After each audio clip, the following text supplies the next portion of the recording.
My name is Jade, and I am here today at ReCourage to encourage you all to walk in courage. And as I speak, I pray that you feel seen. For I believe and I have also heard that when people like you and I serve, the things that people see are just the tip of the iceberg. Nobody really understands how hard this work is. They have no idea what lays deep beneath the surface. Often our struggle and our hurt goes unheard, unspoken. So I pray that in this moment the silence is broken. As we are here amongst friends, let's get it out in the open. I want you to know that you are not alone on those days when all you want to do is cry and scream when you get home. After a day of pouring out yourself for the sake of everyone else, often at the sake of your very own health.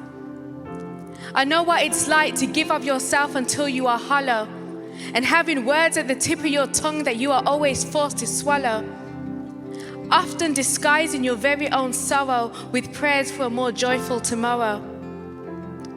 We live a life committed to people, and we have committed to love them. But what happens when you realize you are the sheep in the midst of a wolf den? People will bite your hand as you feed them and disappear the moment you need them. And despite the feelings of abuse, still we say, Lord, here I am, willing to be used.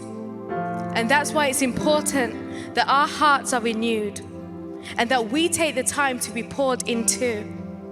Now, when you feel like you have given all that you have to give, be reminded of this. The labor of the Lord is not in vain, just as it says in 1 Corinthians 15:58. And know this, despite how you may feel you are noticed, your prayers are noted. Your consistency, your faithfulness and longevity are needed, and that's exactly why we need this.